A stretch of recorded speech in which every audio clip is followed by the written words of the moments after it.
मैंने सोचा कि चलो यूपीएससी कर लेते हैं। मैंने अटेम्प्ट दिया तो मेरा Indian revenue service income tax में हुआ। मैं सेटल था, क्या मैं खुश था?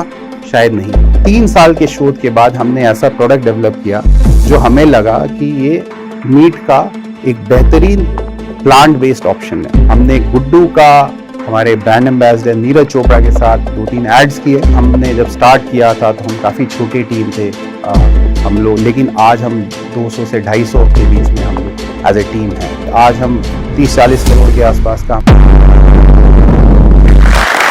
नमस्कार, मेरा नाम अभिषेक सिन्हा है। मैं good dot plant based meat company का सीईओ और को फाउंडर हूँ। एसेंशियली मेरी कहानी की शुरुआत 1980 में बिहार से हुई थी। मेरा जन्म पटना में हुआ। मेरे माताजी पिताजी मूलतः पटना के निवासी हैं और पिताजी सेंट्रल गवर्नमेंट सर्विस में थे। इसी कारणवश ऑल थ्रू इंडिया मेरा एजुकेशन हुआ।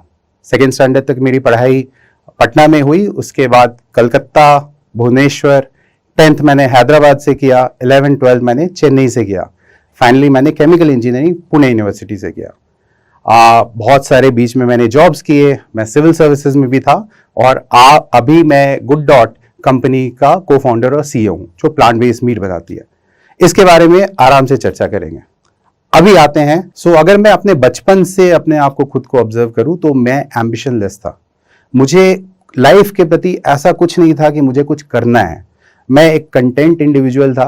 मेरी लाइफ नॉर्मल चल रही थी। स्पोर्ट्स में मैं काफ़ी एक्टिव था, बट पढ़ाई लिखाई से मेरा कोई दूर दूर तक वास्ता नहीं था। बट ठीक ठाक मार्क्स आ जाते थे, बट इंटरेस्ट नहीं था। जब दूसरे बच्चे बात करते थे कि मुझे आईएएस बनना है या इंजीनियर बनना है, लॉयर बनना है या कोई और प्रोफेशन करना है, मुझे कुछ भी नहीं पता था।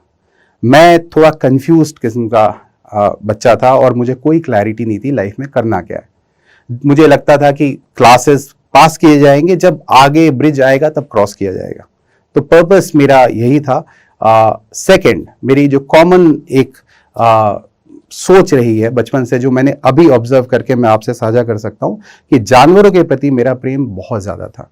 बचपन से मैं जानवरों को बचाता था, उन्हें सेव करता था। इनफैक्ट मैंने रोटी बनाना इसलिए सीखा था बचपन में ताकि मैं जानवरों को खिला सकूं।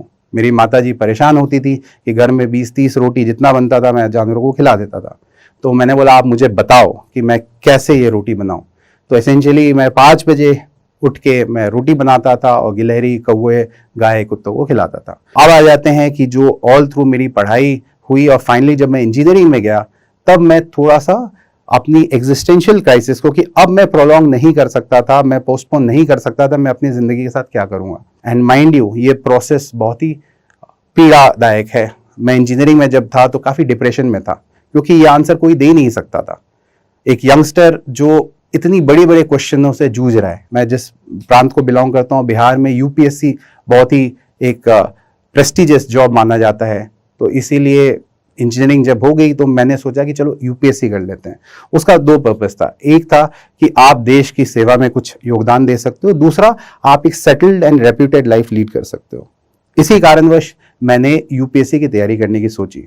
अलॉन्ग द वे अलग अलग जॉब्स भी किए, जिसमें कि आपका सेक्शन ऑफिसर ऑडिट में था, मैं एक पीएसयू में मैनेजमेंट ट्रेनी भी था, सीआरपीएफ में असिस्टेंट कमांडेंट एग्जाम क्लियर किया था।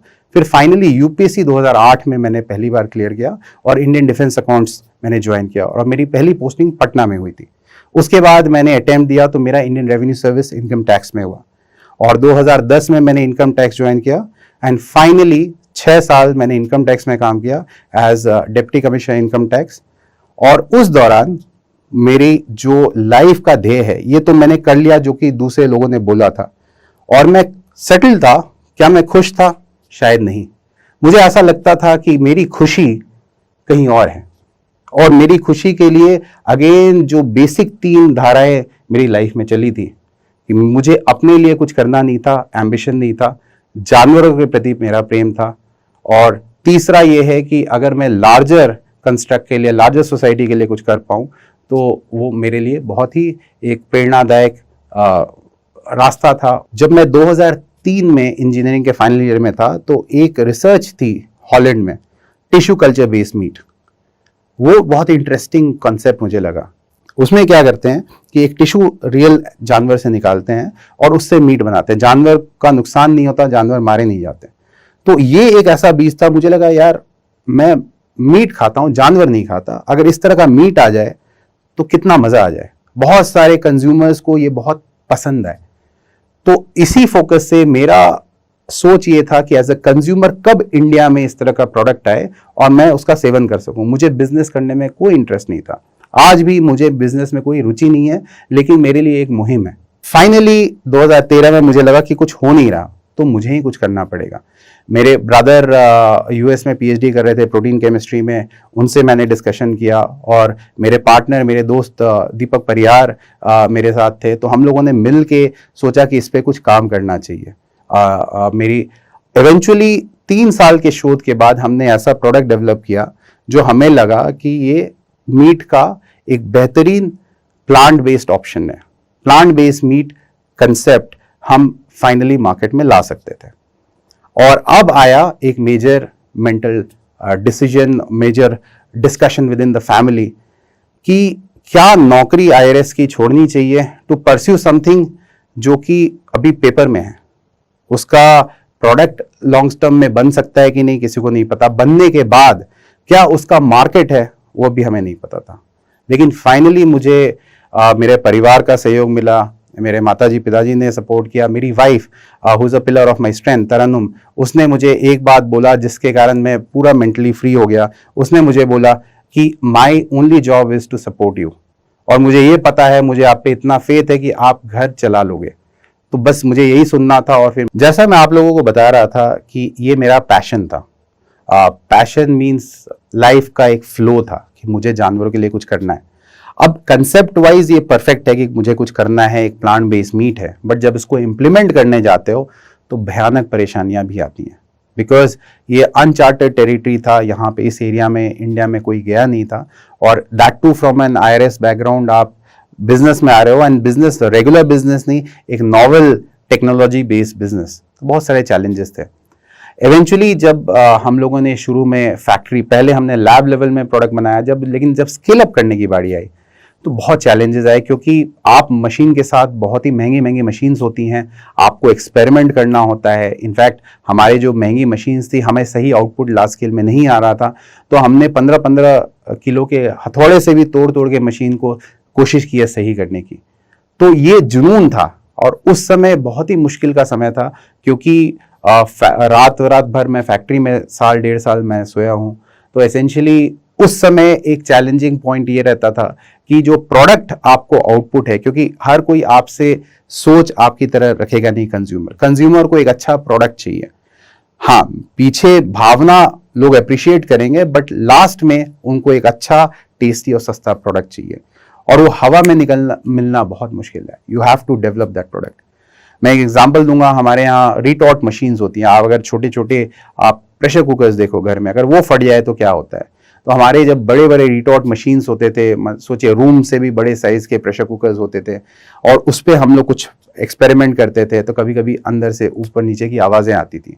तो पूरे फैक्ट्री से 70-80 जितने लेबर थे भाग जाते थे, और मैं अकेला वो वॉल्व्स को ऑपरेट करने की कोशिश करता था। अगर एक भी गलत स्टेप हुआ तो पूरा फैक्ट्री उड़ सकता था। मेरी तो बात ही कुछ और। प्लांट बेस्ड मीट होता क्या है? प्लांट बेस्ड मीट, अगर आप देखिएगा कि पौधे से बना हुआ मीट, ये तो पॉसिबल है नहीं, मीट तो जानवर से आता है। तो पौधे से मीट कैसे बनता है? इंटरेस्टिंग। आप सोचिए, आपके हाथ में एक आटा है, आप आटा आपने गुथा है, और उसको आप खींचिए, वो किसी भी डायरेक्शन में खींचा चला जाएगा। लेकिन अगर आप मीट या चिकन, अगर आप मटन या चिकन या फिश आप देखते हैं, तो उसमें एक लेयर में वो निकलता है। आप उस लेयर के अराउंड उसको कट कीजिए तो इजीली कट हो जाता है, अगेंस्ट द लेयर कट कीजिए तो नहीं होता है। वो हर डायरेक्शन में पुल नहीं होगा, एक डायरेक्शन में इजीली कट होगा। तो एक कंसेप्ट है called denaturation of protein. Denaturation of protein का मतलब ये है कि प्रोटीन अमाइनो एसिड लिंकेजेस से बना रहता है। आप फर्ज कीजिए कि अंडा है, एक आपने एग शेल लिया जो कच्चा है, उसके अंदर लिक्विड है, protein is in liquid form. लेकिन जैसे ही आपने उसको उबाला, वो हार्ड हो जाता है। क्या हुआ? आपने कोई उसमें मटेरियल तो नहीं डाला, बाहर से कुछ नहीं डाला, आपने सिर्फ उसमें एक टेम्परेचर दिया। अब होता क्या है, जो अमाइनो एसिड है उसमें, एल्बुमिन में और एग में जो प्रोटीन है, वो रीअलाइन होता है। पहले जिस तरह से वो टूटता है और फिर रीअलाइन होता है। तो एसेंशियली प्लांट बेस्ड मीट में भी हम ये करते हैं, हम जो वेज प्रोटीन्स होते हैं उसे लेते हैं, उसका हम आटा बनाते हैं, लेकिन हम हाई हीट हाई टेम्परेचर से उसको गो थ्रू कराते हैं, सो दैट जो आटे का एक एक जो लिंकेजेस है वो टूटे एंड प्रोटीन रीअलाइंस इन लेयर, तो वो एक मीट के शेप में आ जाता है। 100% ये प्लांट बेस्ड इंग्रेडिएंट है, सेफ इंग्रेडिएंट्स है, which can be converted into meat, and इसमें आपको texture and mouth feel meat का आता है। फिर आप मसालों से उसको मीट के क्लोज ले जाते हो। एक हमारी टीम ने एक इंटरेस्टिंग एक्सपेरिमेंट भी किया, एक वर्टिकल भी क्रिएट किया, जिसमें कि सिर्फ प्रोडक्ट नहीं, आपको फिनिश करके डिश खिलाया जाए। तो हमने एक चेन ऑफ आउटलेट्स खोला, गुड्डू।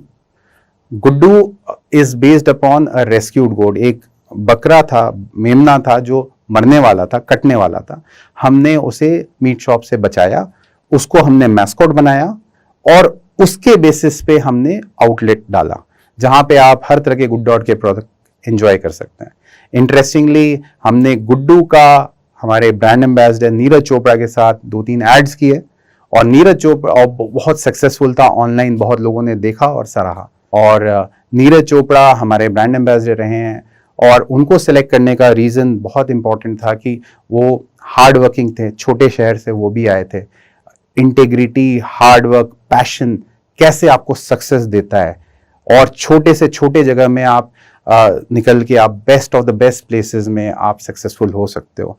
वो बहुत ही डाउन टू अर्थ पर्सन है, और हम लोग बहुत ही खुश हैं कि उस तरह के लोग हमारे ब्रांड एम्बेसडर की तरह हमारे साथ उन्होंने काम किया। जब आप अपने पैशन को फॉलो करते हो तो आपको तरक्की भी मिलती है, सक्सेस भी मिलता है, कामयाबी भी मिलती है। गुड डॉट के हमने जब स्टार्ट किया था तो हम काफ़ी छोटी टीम थे हम लोग, लेकिन आज हम 200 से 250 के बीच में हम लोग एज ए टीम हैं। आप सभी ने स्वामी विवेकानंद का नाम सुना होगा। स्वामी विवेकानंद ने 1893 शिकागो में विश्व धर्म परिषद संसद में एक स्पीच दिया था, famous speech. That is why the parliament of world religion famous हुआ था उस इवेंट के बाद, स्पेशली इंडिया में। 125 साल बाद विश्व धर्म संसद टोरंटो कनाडा में 2018 में हुआ। तो ये पार्लियामेंट 125 साल बाद उन्होंने पहला वीगन बैंक्वेट किया। वीगन बैंक्वेट का मतलब है कुछ भी पशु आधारित कोई भी चीज नहीं था, मीट नहीं था, दूध भी नहीं था। और पूरी दुनिया में गुड डॉट इकलौता ऐसी कंपनी थी जो सिलेक्ट हुई थी, और हम लोगों ने पूरे पार्लियामेंट में सर्व किया, global religious leaders and dignitaries को सर्व किया। हमें ये अपॉर्चुनिटी भी मिली कि हमने पार्लियामेंट को संबोधन किया। द इकोनॉमिस्ट, जो वर्ल्ड का one of the most well known journal है, उसने गुड डॉट को one of the 3 best global practices cite किया to achieve United Nation sustainable development goals. ये बहुत बड़ा हमारे लिए एक कामयाबी थी कि एक छोटी सी कंपनी उदयपुर बेस्ड, जिसको कि इकोनॉमिस्ट ने दुनिया के 3 ग्लोबल बेस्ट प्रैक्टिसेस में डाला। अभी G20 का एग्रीटेक समिट हुआ, वहां पर भी गुड डॉट को इनवाइट किया गया, और वहां पर भी हम लोगों ने ऑल्टरनेटिव प्रोटीन क्लाइमेट चेंज के लिए क्यों रिवर्स करने के लिए क्यों इंपॉर्टेंट है, उस पर हमने चर्चा की। तो हमारा ग्रोथ भी आज हम 30-40 करोड़ के आसपास का हमारा एनुअल रन रेट है। अगले साल 1.5 साल में हमारा टारगेट कि हम 100 करोड़ के टर्नओवर तक पहुंचे, और मुझे कोई शक नहीं है कि जिस तरह से हमारा ग्रोथ हुआ है हम वो टारगेट अचीव करेंगे। दोस्तों, आज का ज़माना बहुत अमेजिंग है, अमेजिंग अपॉर्चुनिटीज़ है आप सभी लोगों के पास। इतना आपके मोबाइल फ़ोन में दुनिया भर का इंफॉर्मेशन है।